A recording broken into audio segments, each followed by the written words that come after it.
everybody, and welcome back to my channel. If it is your first time here, make sure you go ahead and hit that subscribe button and ring that bell so you know when I post. You'll be the first to know when I post. Ring the bell.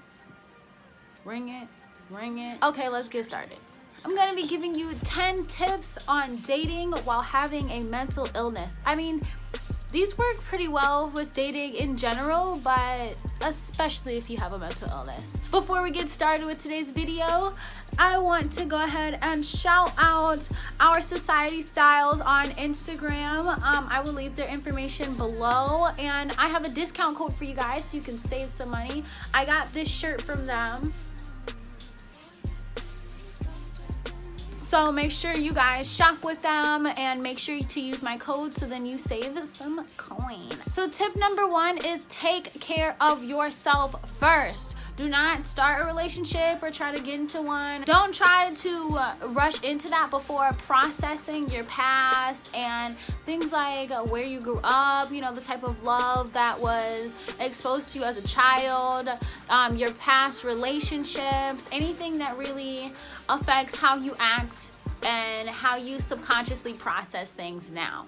Take time to process that before trying to dive into another person and bringing somebody else into your world. Because if you don't love yourself, you don't take the time to learn about yourself, you can't accurately and effectively communicate that to your significant other. Tip number 2 is learn how to be in a happy and healthy state while you're single. I believe it was Pastor Michael Todd that said your relationship just exposes how your singleness was. So whether you were the type to be lazy and depressed and like just kind of fading, or you were the type to be grinding and glowing and independent, your relationship is gonna magnify that. Tip number 3 is don't rush into something just because you're feeling lonely or you don't want to be alone emotionally. This is just a form of avoiding the real issue, which is something that you have to figure out because it's something within. That is not something that, getting in a relationship is not something that is just gonna make you happy. People think, oh, if I have a boyfriend, I'll be happy, or if I have a bae, or whatever the case is, I'll be happy. And that's just not completely true. You have to first be happy with who you are as a person. That's why you take care of yourself. Then you can't just rush them into something just because you don't want to feel whatever you're feeling.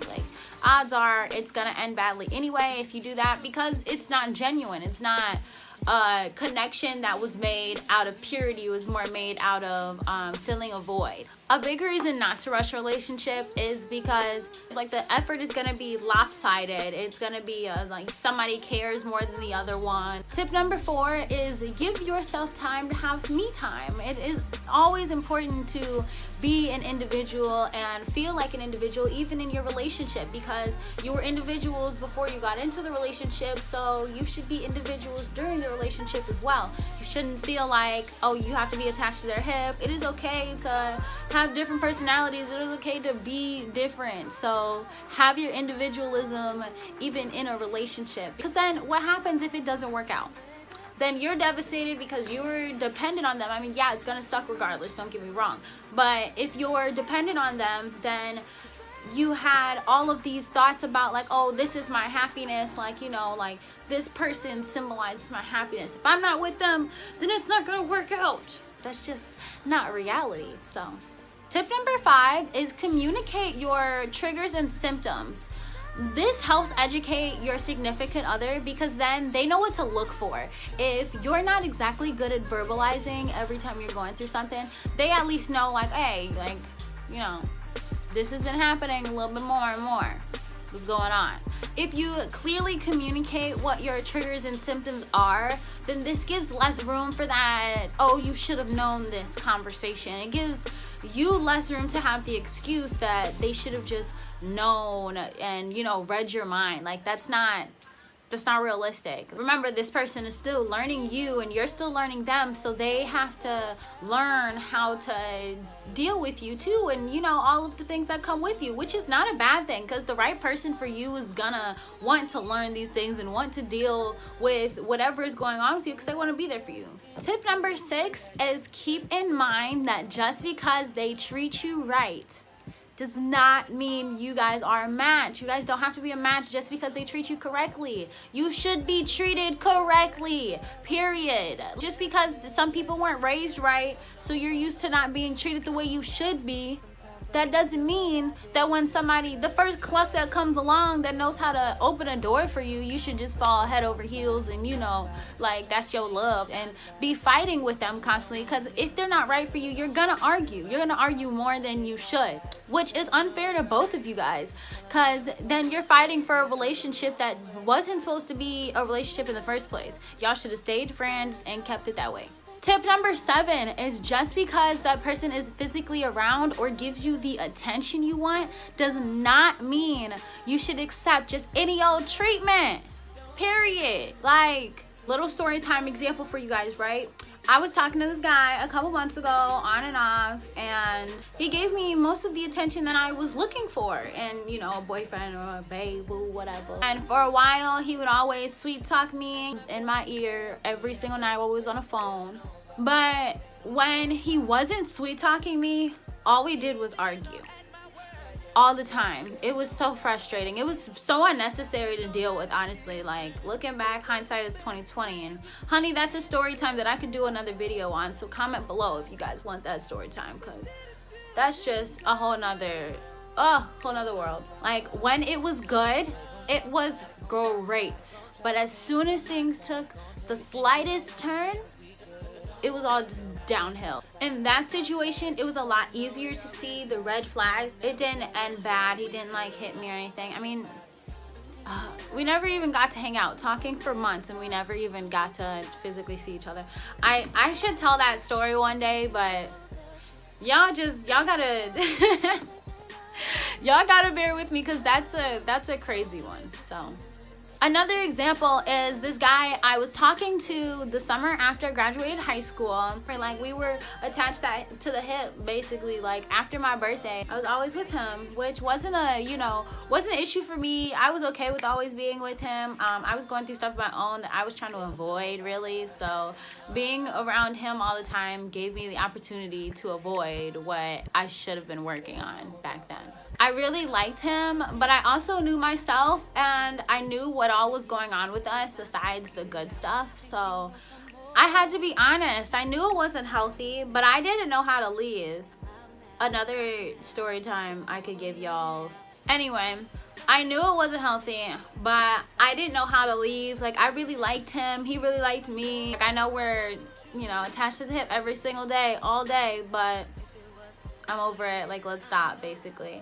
Eventually, I did cut him off. I'll save that for another video. Tip number 8, do not be with someone who is committed to proving you wrong or belittling you. I was talking to this guy. I met him, we started dating, you know, we feeling each other, whatever. And he had opened up to me and told me that his mom had also been diagnosed as bipolar. But they didn't have a good relationship, which I should have took as the first red flag. Like, they had a really bad relationship with each other. Like, that even the last time we did speak to each other, he was telling me, like, yeah, no, their relationship has not gotten any better. Like, it's still where it was. So he was convinced, and I think it was really just due to the relationship he had with his own mother. Mental illnesses that had to do with, or like, whenever that depression was one of the symptoms or like factors, he just was convinced that it's something that you could just get over. That, like, oh, you just gotta think positive and you just gotta remember the other side of the grass. And I'm like, you're not listening. But the crazy part was, I was there during his like struggle period. Well, during a time in his life when he was struggling. And we had so many heart-to-hearts to each other, like cheering each other up, because I was going through stuff. But he was there to cheer me up. I was there to cheer him up. So it was crazy to me to hear him, or to see him really, because these were tweets, right? To see him all over Twitter and telling people, like, no, like, just get over it. Like, tip number 9. Oh my gosh, we're almost done with the list. It's crazy. Tip number 9 is to learn your love languages. Go Google love language quiz and learn your score, I guess, because then you can educate your significant other and tell them, like, yes, this is what the quiz said, this is true to me, like, you know, because not everything is gonna be cut to exactly you. So make sure you tell them like, hey, this is me, like molded to sound and to look like you. This gives your partner more insight to who you are and how you see love. It'll help them express their feelings for you, and then vice versa. If you learn their love languages, you can do the same for them. You can see through your mental illness and show them like, hey, I know I might be going through an episode right now, but look, like I still love you and I bought you a flower on the way home from work.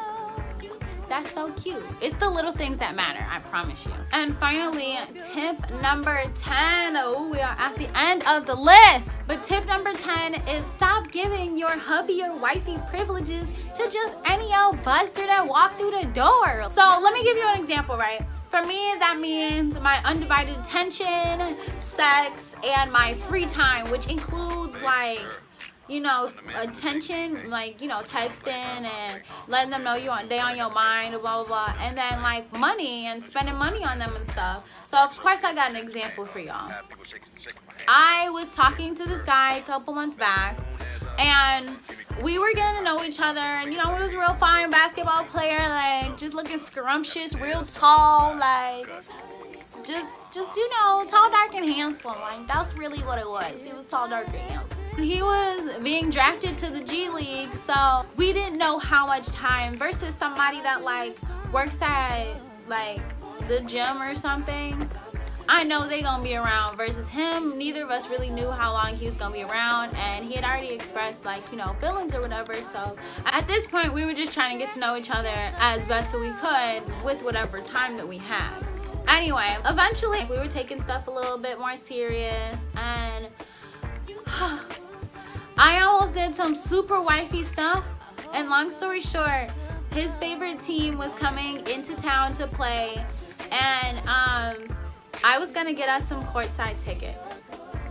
Like, I had the extra money, I was working a lot, it was around his birthday, and I knew it was gonna be fun, and it was months ahead. Like, this was like 3 or 4 months ahead of time that I'm looking at this, and this is when we were talking. If we're still dating, whatever, by that time, then this will be a nice little surprise. I know he'll have fun. I know I'll have fun. It'll be something to put on my YouTube, if nothing else. Yeah, he has no idea that that was gonna happen.